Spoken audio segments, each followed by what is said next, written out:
இல்லை,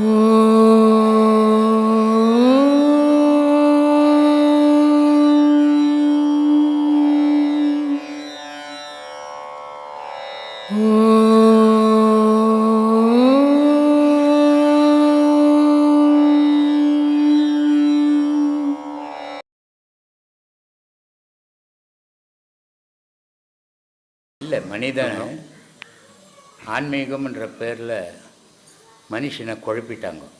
சரி. எது கடவுள்ன்ற ஒரு தெளிவில்லாத ஜனங்களுக்கு இது கடவுளா அது கடவுளான்ற குழப்பம் உண்டாகி போச்சு. சரி. இதனால் மக்கள் ஒருத்தரோட ஒருத்தர் சண்டை சச்சரவு போராட்டம், நான் உயர்ந்தவன் நீ தாழ்ந்தவன்ற நிலை வந்துச்சு. சரி. ஆனால் மனிதன் எல்லாரும் இறைவனுடைய படைப்பு. மனிதனுக்குள்ளே இறைவன் இருந்து இயக்குறான் அப்படின்ற உண்மையை உணர்ந்தாங்கன்னா இதெல்லாம் போயிடும். மத சண்டை, ஜாதி சண்டை எல்லாமே போயிடும். சரி. யாரும் இந்த உலகத்தில் உயர்ந்தவன் இல்லை, யாரும் தாழ்ந்தவன் இல்லை. சரி. எல்லாரும் மனித பிறவியே ஒரு அற்புதமான பிறப்பு அது. இந்த மனித பிறவி கிடைச்சதுக்கு இந்த ஜாதின்றது இடையில் வச்சுக்கிது, இந்த மதம்ன்றது இடையில் வச்சுக்கிது. ஆனால் பிறப்பில் ஜாதி மதமே கிடையாது. அது குழந்தை, அது மனிதன், அவ்வளோதான். சரி. அதை உணர்ந்தாங்கன்னா இந்த ஜாதி சண்டை மத சண்டைலாம் போயிடும். சரி. இந்த ஜாதி சண்டையால் மத சண்டையால் யாரும் உயரப்படல. தாழ்ந்த ஜாதிக்காரனும் மண்ணுக்கு போகிறான், உயர்ந்த ஜாதிக்காரனும் மண்ணுக்கு போகிறான். சரி. நீ உயர்ந்த ஜாதிகாரன் ஒன்றும் 1000 வருஷம் வாழப்போவதில்லை, தாழ்ந்த ஜாதிகாரன் ஒன்றும் 5 வயசில் செத்து போவதில்லை. எல்லா மனிதரும் மனிதன்ற நோக்கத்தோடு மனிதனை பார்க்கணும். அவன் தாழ்ந்தவன் உயர்ந்தவன் பார்க்கக்கூடாது. நீ தாழ்ந்தவனா ஒருத்தனை நினச்சிட்டின்னா நீ உன்னோட இடத்துல போய் நீ தாழ்ந்தவனா மாறிடுவேன். உன்னை விட உயர்ந்தவன் ஒருத்தர் இருப்பான், அவனாண்ட நீ தாழ்ந்து போயிடுவேன். இப்போ ஒரு ஆஃபீஸில் போனால் ஒரு எஸ்எஸ் இருப்பார். சரி. அவருக்கு 1000 தொழிலாளிகள் தாழ்ந்தவங்களாக இருப்பாங்க. சரி. ஆனால் அவர் போனார்னா ஒரு ஏடிஎம்ல கிட்ட அவர் தாழ்ந்து நிற்கணும். சரி. இது தொழில்துறையிலே இப்படி இருக்குது. ஆனால் மனித பிறப்பில் அப்படி கிடையாது. மனிதன் இறைவனை எல்லாரும் ஒன்றா தான் படைத்தான். ஆனால் மனிதன் இந்த பிரிவினையை உண்டாக்கிக்கின்னு இது மாதிரி போகிறான். ஆனால் மனிதனுக்குள்ள இறைவன் இருக்கிறான்றதை உணர்த்தலை யாரும். சரி. ஆனால் மதங்களையும் ஜாதியும் பேசி பேசி பேசி மக்கள் ஒற்றுமையாகிற மக்களை கூட பகையை உண்டாக்கி வெறியை தூண்டி விட்றாங்க. அது இருக்கக்கூடாது. சரி.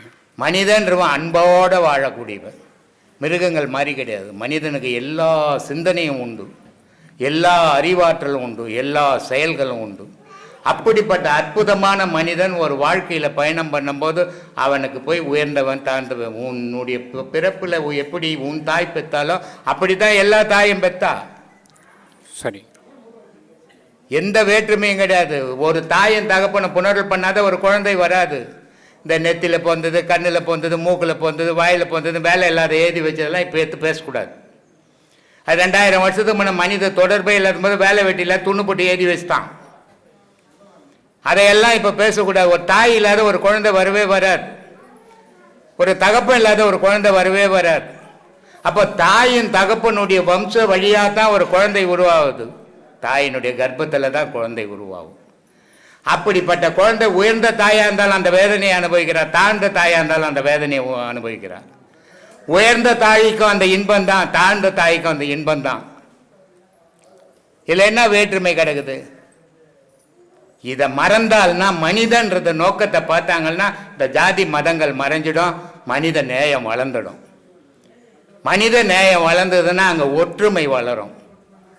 ஒற்றுமை வளர்ந்ததுன்னா அன்பு பெருகிடும். அன்பு பெருகிச்சுன்னா ஆண்டவனுடைய வழிபாடு சிறப்பாக இருக்கும். இதுதான் மனிதனுடைய நோக்கம். இறைவன் படைத்தது இத்தனை பிறவிகளில் இந்த மனிதனை படைத்ததே இறைவன் அடையத்துக்காக. ஆனால் இறைவன் அடையாத மத பிரச்சனையில் போயிடுறாங்க. மதத்தை வழிபடுறவனுக்கு கடவுள் கிடையாது, கடவுளை வழிபடுறவனுக்கு மதம் கிடையாது சாமி. சரி. கடவுளை வழிபட கற்றுக்குங்க, கடவுளை இதயத்தில் சுமக்க கற்றுங்க. சரிங்க. இறப்பு பிறப்பு எப்போ வேணாலும் நடக்கலாம். சரிங்க. அதுக்குள்ள இறைவனை சுமக்குங்க. அதுதான் உங்களுக்கு நல் வழியை காட்டும். சரி. அந்த வழியை தான் நம்ம சொல்லி கொடுத்துன்னுக்குறோம். இதை நல்லா அடையணும் எல்லாரும், அதுதான் எனக்கு குறிக்கோள். இதில் நீங்கள் யாருமே ஜாதியோ மதமோ மனுஷனை மட்டும்தான் பார்க்கணும். ஜாதியும் பார்க்கக்கூடாது, மதத்தையும் பார்க்கக்கூடாது. எத்தனையோ முஸ்லீம் பொம்பளைங்க எனக்கு ஃபோன் பண்ணுறாங்க, சாமி நீங்கள் பேசுகிறதெல்லாம் உண்மை, ஆனால் உங்கள்கிட்ட வரணும், ஆனால் வர முடியாது நாங்கள், ஏன்னா மத கட்டுப்பாட்டில் மாட்டின்னுக்குறோம். அதை நாங்கள் அதையும் மீறி வந்தோம்னா எங்களுக்கு பல பிரச்சனைகள் உருவாகி போகுது, அதனால் வர முடியலன்னு. கடவுள் வழிபாட்டுக்கு எதுவுமே தடை கிடையாது உலகத்தில். எந்த ஜாதின்றதே கிடையாது. மனம் மட்டும் சீராக இருந்தால் போதும். மனத்தினுடைய வழிபாடாக மகான்களுடைய வழிபாடு. அந்த மகான்களுடைய வழிபாட்டால் தான் இறைவன் அடைய முடிஞ்சது. அந்த மாதிரி ஒவ்வொருத்தனும் மகான் ஆகலை, கடவுள் ஆகாதீங்க, நல்ல மனுஷன் ஆகுங்க, வேற்றுமை இல்லாத மனுஷன் ஆகுங்க. ஏழை பணக்காரன் உயர்ந்தவன், உனக்கு கிடைச்சது நீ உன் வசதி இருக்குது, நீ வசதியாக தான் அடுத்தவன் பங்காக கொடுக்க போகிற. நான் வசதிக்காரன் சொல்லி ஒன்றும் கொடுக்க போகிற. உன் வசதி தான் உன்ன வரைக்கும், அவன் ஏழ்மை இருந்தால் அவனை வரைக்கும். நீ உயர்ந்த ஜாதியாக இருந்தால் உன்ன வரைக்கும், அவன் தாழ்ந்த ஜாதியாக இருந்தால் அவனை வரைக்கும். யாருக்கும் பிறப்பால் ஒன்றும் கிடையாது. எத்தனை கோடி வச்சிருந்தாலும் அந்த மனிதனால் ஒரு 10 பைசா எடுத்து போக முடியாது. கோமணம் கூட இல்லாத போய் சேர்றான். இப்படிப்பட்ட உலகத்தில் உண்மையை உணர்ந்து வாழ்ந்தீங்கன்னா உங்கள் வாழ்க்கையில் துன்பம் இல்லாத வாழ்வீங்க. அதுக்காக தான் 40 வருஷமாக இப்படி பேசின்னுக்கிறேன். இதை எடுத்துப்பீங்கன்னு நம்புகிறேன். நம்ம தமிழ் ஜனங்க போய் இங்கிலீஷ் படம் பார்ப்பாங்க. ஆமாங்க ஐயா. இல்லை, கண்டிப்பாங்க ஐயா. ஆனால் அவன் ஏன் வந்தான், எதுக்கு சுட்டான், திடீர்னு எப்படி வந்தான், எதுவும் தெரியாது. ஆமாம். ஆனால் வெளியே வந்தோம் சூப்பராக இருக்குதுப்பா படம், இவனுக்கு எதுவுமே புரிஞ்சிருக்காது. கண்டிப்பாங்க இல்லையா? ஆமாங்க ஐயா. ஆனால் தமிழ் படத்துக்கு காரணங்கள் தெரியும். ஆமாம். நல்லா இல்லையா, அது என்னையா நடிகை இப்போ கதையாக ஏற்றுக்கிறான் அப்படின்ட்டுவான். அது புரியாததால் நல்லா இருக்குதுங்க, ஃபஸ்ட் கிளாஸ் படம் போய் பாருங்க அப்படின்ட்டுவான். ஆமாங்க. அது மாதிரி ஜனங்கள் என்ன ஆகிப்போச்சுன்னா அவங்க பேசின ஆன்மீகங்கள் மக்களுக்கு புரியாமல் போயிடுச்சு. கண்டிப்பாங்க. புரியாமல் போனதால் மத மாற்றங்கள் ஏற்பட்டது. ஆமாங்க. இல்லைன்னா இந்து மதத்தில் இருக்கிற புனித தன்மை உலகத்தில் எந்த மதத்துலையும் கிடையாது. உண்மைங்க. எல்லா மதமும் மதத்தை வழிபடுது, இந்து மதம் மட்டும்தான் கடவுளை வழிபடுது. ஒரு கிறிஸ்டின் வந்து இது கடவுளுங்கன்னா அத்தை கையெழுத்து கும்பிடுவான், இந்துக்களுக்கு மட்டும்தான் அந்த பக்குவம் உண்டு.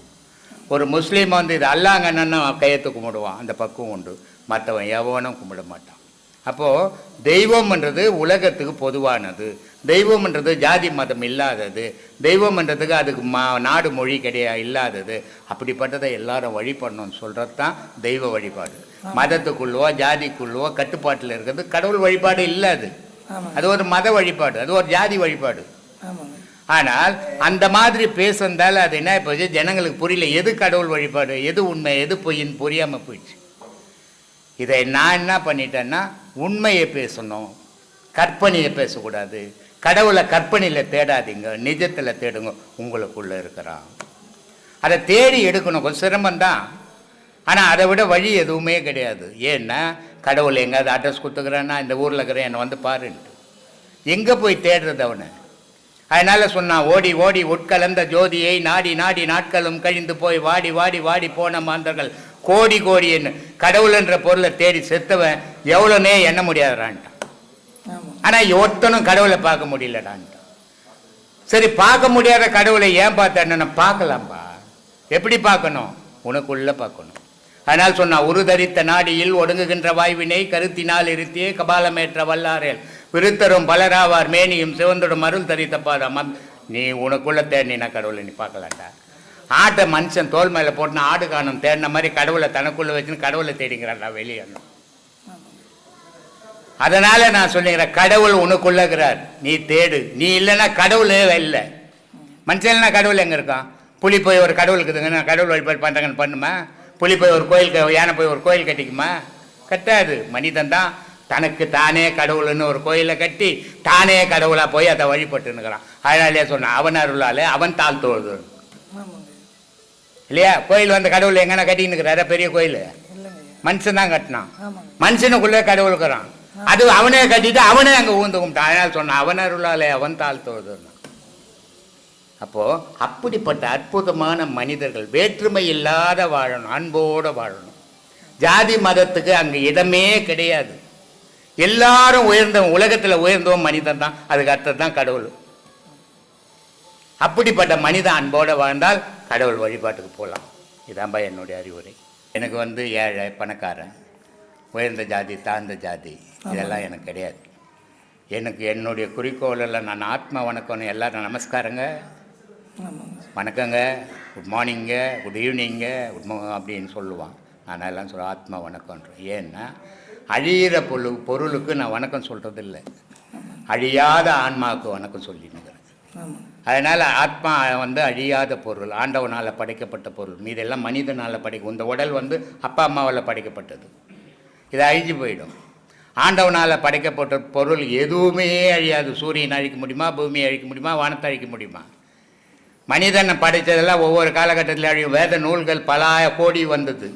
ஆமாங்க. எல்லாம் மனிதன் எழுதுனதெல்லாம் அழியும், இறைவன் எழுதுனது அழியாது. இறைவன் எழுதுனதான் மனித வேதம். மனிதனை இறைவன் வேதமாகவே படைச்சிட்டான். வேதம் எங்கேருந்து உருவாச்சு? மனிதன்கிட்ட இருந்து தானே. ஆமாங்க. அந்த வேதமாகவே உருவாக்குறது இறைவன் தான். உன்னை வேத நூலாகவே வைக்கிறேன், உலகத்துக்கு நன்மை செய்டான்ட்டு. அதனால் எனக்கு ஏழை பணக்காரன் உயர்ந்த ஜாதி தாழ்ந்த ஜாதி எல்லாம் கிடையாது. யார் ஒன்றாலும் வரலாம், யார் ஒன்றாலும் பேசலாம். சரிங்க. நான் பணக்காரங்கிட்ட பேசுவேன், ஏழைக்கிட்ட பேச மாட்டேன்லாம் எனக்கு கிடையாது. எல்லா மக்களும் மனிதர்கள், எல்லாரும் நல்லா இருக்கணும், ஆனந்தமாக இருக்கணும். அதான் என்னுடைய குறிக்கோள். உண்மைங்க ஐயா, உண்மைங்க. பஸ். ஆன்மீகத்தினுடைய உச்சம் ஞானம் இல்லை. சரிங்க. ஆன்மீகத்தினுடைய ஆரம்பம் யோகம். ஆன்மீகத்தினுடைய முழுநிலை ஞானம். ஆன்மீகத்தினுடைய உச்சம் இறைவனோட கலத்தல். நீ இல்லாமல் போகிறது. நீ எப்போ இறைவனோட கலந்து இறைவன்லேருந்து வந்த நீ இறைவனோட போய் கலந்தையோ அதுதான் ஆன்மீகத்தினுடைய உச்சம். முடிவாயிட்டு போச்சு.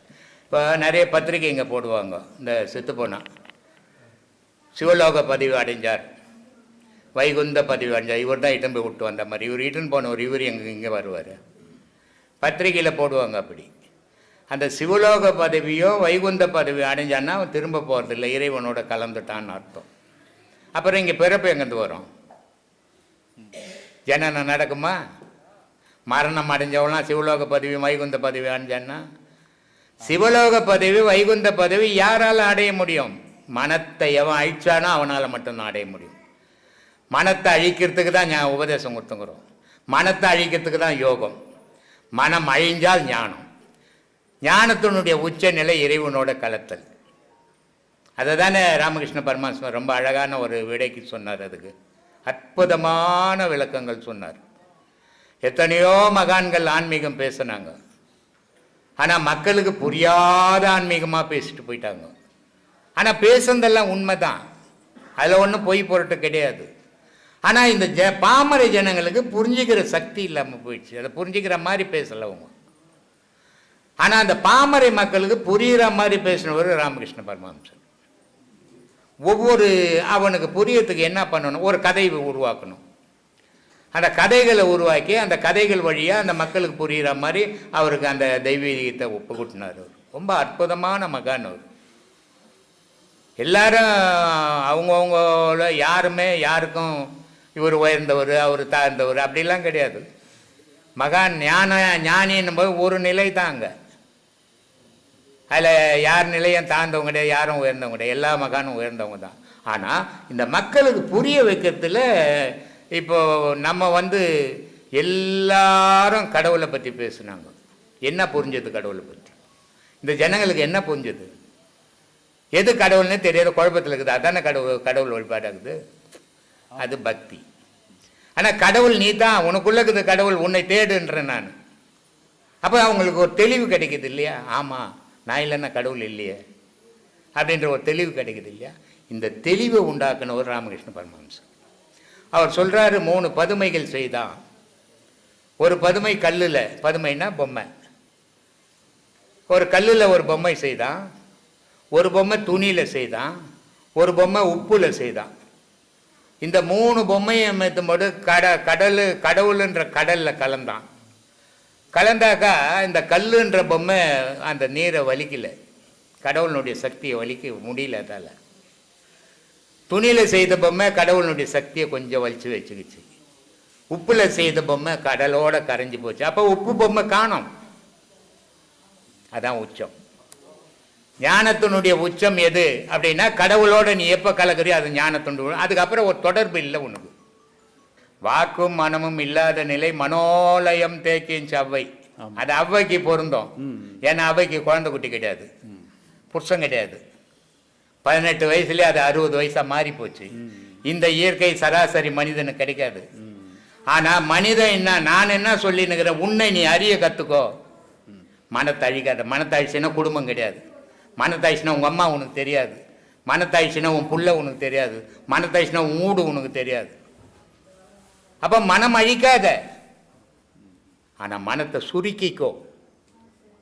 எல்லா செயலையும் செய், எதுலையும் நீ ஒட்டாம வாழ கற்றுக்கோ, துன்பம் இல்லை உனக்கு.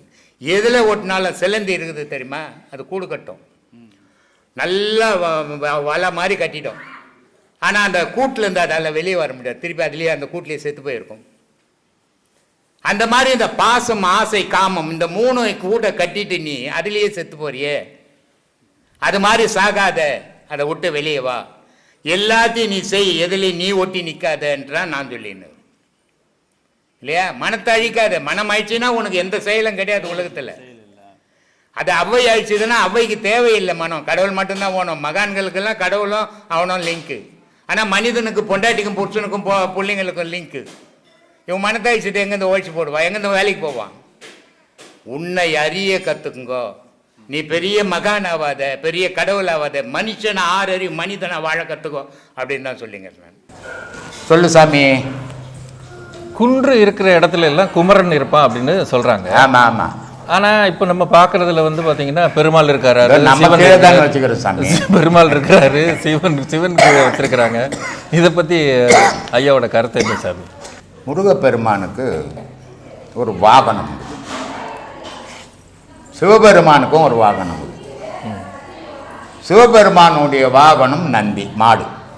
அந்த மாடு பார்க்குமா? இருக்காது. அப்ப அது கீழே கோயிலில் தானே இருப்பான். மயில் வச்சுக்கிறாரு, இது பறக்கும்.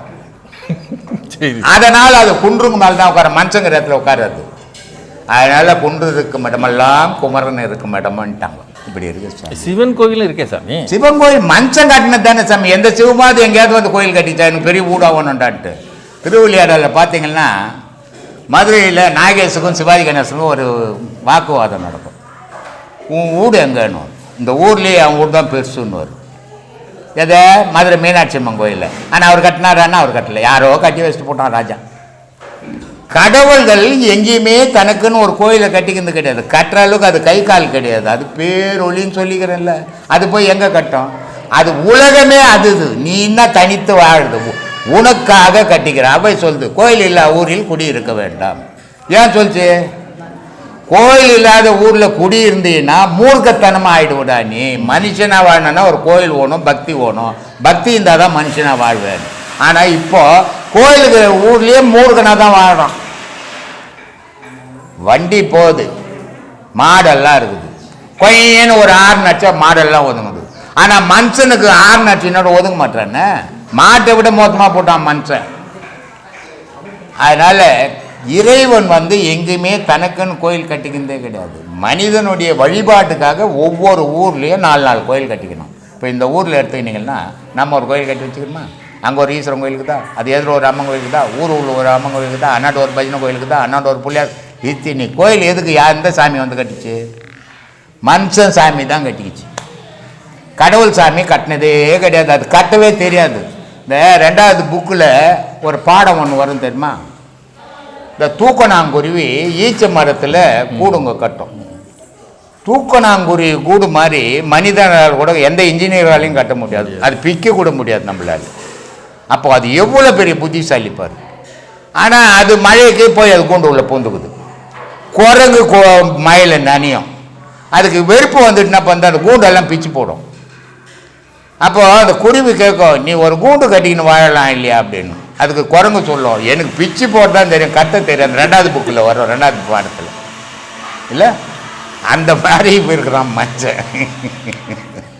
பயம் வந்தால் பக்தி வருகிறது, பக்தி வந்ததுன்னா புத்தி வருது, சரி, புத்தி வந்தா வெற்றி வருது, வெற்றி வந்தால் வசதி வருகிறது, வசதி வந்த பிறகு ஆணவம் வருகிறது, ஆணவம் வந்தால் அழிவு வருகிறது.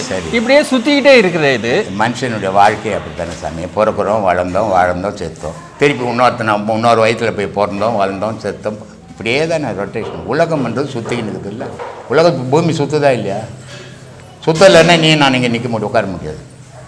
அப்போது பூமி எப்படி சுழற்சி இருக்குதோ மனிதனுடைய உடலும் சுழற்சியில் தான் வரும். பூமி நின்று போச்சுன்னா மனுஷனுக்கு அழிவே இல்லை. பூமி எப்பவும் நிற்காது, மனுஷனுக்கு அழிவு வந்துக்கினே இருக்கும். அதனால் இயற்கையினுடைய நிலை உன்னை நிரந்தரமாக நிற்க வைக்காது. அப்போது நீ இப்போது நான் ஏற்கனவே ஒரு வீடியோவில் சொல்லியிருக்கிறேன், இப்போது நீ நல்லா இருக்கிற, நல்லா வசதியாக இருக்கிற, கடவுள் உனக்கு எல்லா இதையும் கொடுத்துருக்குறான். ஆனால் நீ என்ன நினைக்கிற, உனக்கு என் திறமையால் தான் நான் சம்பாரித்தேன், என் திறமையால் தான் நான் வாழறேன் அப்படின்னு நீ நினச்சிக்கிற. இதுக்கு பேர் ஆணவம்னு பேர். ஆனால் உன்ன மாதிரியே நான் வாழணும்னு எவ்வளவோ முயற்சி பண்ணுறேன், என்னால் முடியல. ஏன்? இது என்னுடைய முயற்சி, இறைவனுடைய அருள் இல்லை. இறைவனுடைய அருள் உனக்கு இருக்குது, அதனால நீ வசதியாக வாழற. இப்போ நீ என்ன பண்ணணும், என்னை பார்த்து பத்தியா நான் எப்படி இருக்கிறேன் பத்தியாடா, டேய் நீ எப்படி பிச்சை எடுக்கிற பத்தியான்னு பேசக்கூடாது. பேசுன்னா அடுத்த பிரிவில் நான் பணக்காரனாப்ப நீ பிச்சைக்காரனா இருப்பேன், நான் 10 ரூபா உனக்கு போட வேண்டிய நிலைமை வந்துடும். இப்போ நீ யோசிக்க வேண்டியது என்னன்னா, இறைவா எனக்கு இந்த வசதியை கொடுத்துருக்குற, இதுக்கு மேலே நான் என்ன நன்மையை செய்கிறேன், இது அடுத்த பிரிவில் இன்னும் சிறப்பாக இருக்கணும்னு நினைக்கணுமே தவிர, இல்லாதவனை பார்த்து கேலி பண்ணினா அவனை விட மோசமான நிலைமைக்கு நீ போவ. நான் வீட்டு வாசப்படியில் உட்காந்துங்கிறேன். நான் உட்காந்துங்கிறதுக்கு முன்னாடி ஒரு வீட்டு வாசப்படி, அங்கே ஒருத்தர் உட்காந்துங்கிறார். அந்த பக்கம் ஒரு பிச்சைக்காரன் வந்தான். சாமி பசியாகுது, எதுனா இருந்தால் கொஞ்சம் கொடுங்கன்னு. 4 வீடு அண்ணன் தம்பிங்க அவங்க லைனாக இருக்கிறாங்க, இது நம்ம வீடு மட்டும் இருக்குது. உடனே அவர் சொல்லிட்டார், உடனே இல்லை போ அப்படின்ட்டார். அடுத்த ஸ்டெப்பு நான் தான் உட்காந்துக்கிறேன் பைத்தியக்கார மாதிரி. அவர் வந்து என்ன பண்ணார், சாமி பசியாகுது என்னண்டா கொடுங்கன்னார். அப்போது வீட்டில் நாஸ்டாலாம் போட மாட்டாங்க, நாஸ்டா விற்கிற கடையில் போய் ஒரு 2 ரூபாய்க்கு எனக்கு வாங்கிட்டு வந்து வைப்பாங்க. நான் பிச்சைக்காரன் வந்துக்கிறேன், என்ன இருக்குது கொடுன்னா எங்கள் சம்சாரம் என்ன பண்ணுவாங்க, இந்த ஆள் வந்து வைக்கிறது கடை, அதை வேற இன்னும் பிச்சைக்காரனுக்கு போட்டால் இவனுக்கு எங்கேருந்து திருப்பி வைக்கிறதுன்னு என் பொண்டாட்டி நினைப்பான். இல்லை அப்படி தான் நினைப்பேன். அதனால நான் என்ன பண்ணேன், ஏய் சாப்பிட எனக்கு என்ன வச்சுக்கிறேன்னு, இட்லி வச்சுக்கிறேன் அப்படின்னா எடுத்துன்னு வான்னு. பிச்சைக்காரன் வந்துக்கிறான்னா இல்லைன்னு இருப்பா, இட்லி எடுத்துன்னு வான்னு. அவன் ஒரு பிளாஸ்டிக் உர வச்சுருந்தான், அதை பிடிக்கிறான், அதில் போட சொல்லி. நான் சொன்னேன் இது மாதிரிலாம் போடாது, இல்லைன்னு சொல்லிட்டு பரவாயில்ல போடுறது வந்து உட்கார வச்சு போடு. உடனே பின்னாடி வாழையில் இருந்தது, வாழைலாட்டில் வந்து உட்கார வச்சு போட்டாங்க சாமி. அவன் சாப்பிட்டுக்கினே இருக்கிறான். அந்த 4 வீட்டில் இல்லைன்னாங்க பாரு, அவங்களுக்கு ஒரு மாதிரி ஆகி போச்சு. இவன் போட்டால் நான் போடல, என்ன தப்பு பண்ணிட்டேன்னு புட்டு வாழைப்பழம் தூக்கின்னு ஓடியாந்தாங்க. இதை சாப்பிடணும். அவன் மூஞ்ச பார்த்தான், பசி கேட்டேன், சாமி போட்டார், எடுத்துன்னு போட்டான். எவ்வளோ அசிங்கம். இதை தான் சொல்கிறான் சிவவாய்க்கர், மாடுமனை கூட கோபுரங்கள் கூட வருமோ, ஓடியிட்ட பிச்சையும் முகுந்து செய்த தர்மமும் சாடி விட்ட குதிரை போல் வரமாட்டானா. அன்னைக்கு நான் போட்டேன், இன்னைக்கு 10 பேருக்கு நான் சோறு போட்டுங்கிறேன். இன்னைக்கு இந்த இடத்துல ஒரு குருவா உட்காந்துங்கிறேன், அவன் அட்ரஸ் இல்லாத போயிட்டான். இதான் சாமி வாழ்க்கை. வாழ்க்கைன்றது எதுவும் நிரந்தரம் கிடையாது. நான் ஒரு படி சோத்துக்கு பிச்சை எடுத்தேன், மாடு மேய்ச்சிக்கின்னு படுக்க ஒரு இடம் இல்லை, இன்னொருத்தர் திண்ணையில் போய் படுத்துன்னுப்பேன், சாப்பாட்டுக்கு வழி இல்லை. ஆனால் இன்னைக்கு 1000 பேருக்கு என்னால் சோறு போட முடியும், 500 பேர் படுக்கிறதுக்கு இடம் பண்ணி வச்சுக்கிறேன். இதுதான் வாழ்க்கை. இப்போ நான் செத்து போக போகிறேன், நான் ஒன்றும் இங்கே ஆணி அடிச்சுன்னு போதில்லை, ஆனால் நான் செத்தால என்னுடைய உழைப்பு பல பேர் 1000 பேருக்கு உபயோகப்படும். இதுதான் வாழ்க்கை, இதான் வந்த மனுஷன். கோடியாக வச்சு நீ என் பொண்டாட்டிக்கு 20 சவரம் போட்டுங்க, என் பிள்ளைக்கு 10 சவரம் வாங்கி கொடுத்தோன்னா அது ஒன்றும் வாழ்க்கை. ஆடு மாடு பண்ணுது, நீ என்ன அதிசயமா? உன் வீட்டை தாண்டி என்னடா செய்த இந்த உலகத்துக்கு? அவன் தான் 6 அறிவு மனிதன். உன் வீட்டுக்குள்ளே வாழறது வரைக்கும் 4 அறிவு மனுஷன் தான் நீ. அதனால் வாழ்க்கைன்றத பல பேருக்கு நீ உதவி செய்து வாழும்போது தான் உனக்கு மன அமைதி கிடைக்கும். ஒருத்தர் சொல்கிறான், சிவகங்கையில் அன்னதானம் பண்ணுங்க, பசின்னு சொன்னால் கடவுளுக்கு போடுற மாதிரி நினைங்க அப்படின்னு வீடியோவில் பேசியிருந்தேன். அவன் பையனுக்கு கல்யாணம், பையனுக்கு கல்யாணம் ஒரு 300 பேருக்கு சோறு போடல. அவன் 2000 பேருக்கு போட்டானான். அன்னைக்கு பூந்தவன் சட்டத்தில் மறுநாள் தான் வெளியே வந்தானான். அவன் ஃபோன் பண்ணுறான் எனக்கு, சாமி நீங்கள் வீடியோவில் சொன்னீங்க, நான் 2000 போட்டு சந்தோஷமாக இருக்கிறேன் சாமி. நான் அதான்டா சந்தோஷம். நீ சாப்பிட்டு சந்தோஷப்படுற பிறர் சாப்பிட்றதப்பா சந்தோஷப்பட, அவன் தான் மனுஷன். நீ சாப்பிட்டு சந்தோஷப்படுறது நாய். நாய் இருக்குத, அதுக்கு அவ்வளோ சோறு போட்டின்னா இது நல்லா சாப்பிட்டு ஃபுல்லாக இருக்கும், போட்டின்னா இதால் கொண்டு முடியாது. ஆனால் இன்னொரு நாய் வந்தாலும் விடாது, இது குட்டியே கூட விடாது. அந்த மாதிரி வாழடா மனுஷன். நீ சாப்பிட்றத கூட பிறருக்கு கொடுத்து வாழடா மனுஷன். 6 அறிவு மனுஷன்டா நீ. அப்படி வாழ கற்றுக்கணும், பழகிக்கணும். அவன் தான் மனுஷன். இன்றைக்கி ஆன்மீகவாதிகள்லாம் பேசுகிறாங்க, 4 மணிக்கு பிரம்மமுகத்தில் எழுந்து கிடச்சா நிறைய பொருள் வரும்னு பேசுகிறாங்க. சாமி ஆன்மீகவாதிங்க இன்றைக்கி ஆமாம். 4 மணிக்கெலாம் எழுந்துச்சி பிரம்ம முகூர்த்தத்தில் பயிற்சி பண்ணால் நிறைய பவுன் கிடைக்கும், வேலை கிடைக்கும், அது கிடைக்கும், இது கிடைக்கும்னு சொல்கிறாங்க. ஒரு உண்மையான ஆன்மீகவாதி ஆன்மீகத்தை பற்றி எப்படி பேசணும்? எப்படி பேசணும்? ஆமாம். அதாவது சாமி, இது என்னென்னா ஆரம்பத்தில் கொஞ்சம் வெறப்பாக தான் இருப்பாங்க. அப்புறம் என்ன பண்ணுவோம், கொஞ்சம் வளைப்பாங்க. ஏன்னா ஆள் வரணுமே. ஆள் வரல, கடையை திறந்து வச்சிட்டேன், வியாபாரமே ஆகலை. சரி, இப்படி இருந்தால் சரியில்லை பொழுதுதே, கொஞ்சம் ரூட்டை மாற்றுவோம். உடனே பேசுவோம், நீங்கள் இதெல்லாம் பண்ணிங்கன்னா உங்கள் வீட்டில் பணம் மழை கொட்டும், நீங்கள் இதெல்லாம் பண்ணிங்கன்னா உங்களுக்கு வருமானதே இல்லாத போயிடும் அப்படின்னு கொஞ்சம் இறங்கி வருவாங்க. இந்த வளைஞ்சி வளைஞ்சி போனதோட விளைவு என்ன போகும்னா, போகாத ஊருக்கு வழி சொல்கிற மாதிரி ஆகிடும். ஐயா இருந்தார், இதுதான் உண்மை, இதுதான் சத்தியம்னா அவர் இந்த ஆசிரமம் தொடங்க நாள்லேருந்து எதை பேசினாரோ சமாதி ஆகிற நாள் வரைக்கும் அந்த முடிவில் மாற்றமே இல்லை. உலகம் ஃபுல்லாக யாராவது வரமாட்டாங்களா? 10 பேரை கூட்டின்னு வர மாட்டோமா? ஏப்பா நீ போய் சொல்லி 10 பேரை கூட்டின்னு வாப்பா நான் அப்படின்னு தேடின்னு இந்த உலகத்தில் ஐயா ஒருத்தர் மட்டும்தான். எதுக்கு நீ வர? இங்கே வராதிங்க, நீங்கள் தேடுற பொருள் இங்கே இல்லை. இங்கே எதுக்காக வரணும்? இங்கே வந்தீங்கன்னா இருக்கிறதெல்லாம் போயிடும்டான்னு சொன்ன பயமுறுத்தின ஒரே ஒரு ஞானி இந்த காலத்தில் நம்மளோட ஐயா மட்டும்தான். அப்படி என்ன சாமி போயிடும் நமக்கு? அட போங்க சாமி, ஐயா சொல்கிற ஐயா பேச்சை கேட்டால் பயமாகுது. டேய் இங்கே வராதிங்கடா, உங்களை விட்டு எல்லாம் போய்டுன்றாரு. யார் சாமி போவா? பொண்டாட்டி போயிடுமா, புள்ள போயிடுமா, சேர்த்து வச்ச சொத்து போயிடுமா அப்படின்னு ஒரே பயமாகுது சாமி. ஏன்னா அது கூட வாழறோம், இருக்குது அது மட்டும்தான், அதுவும் போச்சுன்னா அப்படின்ற ஒரு பயம். ஐயா சொன்ன விஷயம் இது இல்லை. ஐயா சொல்வார், மானாபிமானம் விடுக்கையிலே தீப மங்கள ஜோதி விடுக்கையிலேன்னு. மாணவிங்கனெல்லாம் விட்டுடுவாங்கப்பா, நிறைய பேர் வருவாங்க. சரி நீ அவ்வளோ பெரிய ஆள் தான், துணி அவுத்துரு, இங்கேருந்து நடந்தே உன் ஊருக்கு போகணுவார். இதை நேரடியாக புரிஞ்சிக்கினா அவர் சொல்லக்கூடிய வார்த்தையை புரிஞ்சிக்கலன்னு அர்த்தம். என்னப்பா அவர் போனால் ஏழா கூடமாக பேசாதப்பா, துணி அவுத்து போனால் எப்படி போகிறது, முடியுமா, நடக்குமான்னுவாங்க. அப்படி இல்லை ஒரு விஷயம். துணி ஏன் கட்டுறோம்? மானம் ஈனம்னு ஒன்று இருக்கிறது வரைக்கும் தான் நான் துணியை கட்டுவேன். ரமணன் சொல்கிறாரு, இந்த கோவணமே எனக்கு ஒரு பாரமாக இருக்குதுப்பா, இதை கூட எதுக்காக கட்டுறேன்னா இங்கே 4 பேர் வரணுமே, வராங்களே, என்னை தனியாக விட்டுட்டாங்கன்னா இந்த கோவணம் கூட கட்ட மாட்டேன்பா. அப்போ அவர் எந்த நிலையில் இருக்கிறாங்க? மானாபிமானம் விடுக்கையிலே. அந்த மானம் ஈனம் இல்லாமல் விட்டுட்டு தான் இருந்தாங்க. ஊருக்குள்ளே வாருமே தான் அந்த கோவணத்தை கூட அவர் கட்டினார். அப்போ ஐயா சொல்ல வந்தது என்னன்னா, உன் உடல் மேலே ஒரு பற்று வச்சுக்கிறப்பா, இப்படிலாம் துணி போட்டால் தான் 4 பேர் மதிப்பான், இப்படிலாம் போட்டால் தான் 4 பேர் நம்மளை கௌரவமாக பார்ப்பான்னு ஒரு பற்று வச்சுக்கிறல்ல, அதை விட்டுருதான்னு சொன்னது தான் அப்படி சொன்னார் அவர்.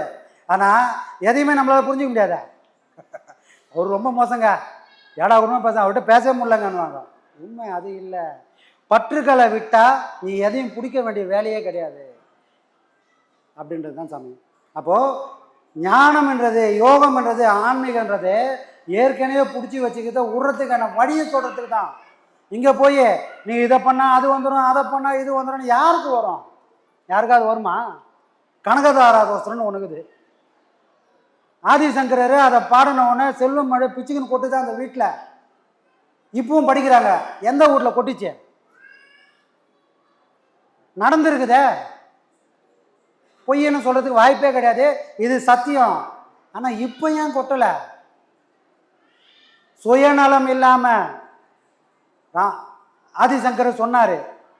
அவர் தான் சுயநலத்துக்காக கனகதாரம் பாடியிருந்தால் ஒரு காசு கூட அங்கே விழுந்திருக்காது. இன்னொரு ஏழை அவங்கிட்ட ஒன்றுமே இல்லை, ஆனால் கொடுக்கணுன்ற மனசு இருக்குது. அந்த மனசை அவரை நினச்சி பார்த்து தான் அந்த கனகதாரா சோஸ்திரம் பாடுறாரு. அதுக்காக விழுந்ததான் தவிர கனகதாரா சோஸ்திரத்தில் ஒன்றுமே கிடையாது. அந்த தோத்திரம் பாடி எல்லாம் சொல்லும் எல்லாம் வராது. இந்த உண்மையை புரிஞ்சுக்கணும். நமக்கு அந்த தகுதி வந்தால் வறுமைன்றது நீங்கும். வறுமையை நீக்கிறதுக்கு இங்கே பாடமே கிடையாது, செல்வத்தை கொட்ட வைக்கிறதுக்கு இங்கே பாடமே கிடையாது. அப்படிலாம் இருந்திருந்தா பட்டினத்தார் ஏன் இங்கே வந்து பிச்சை எடுத்திருந்தார்?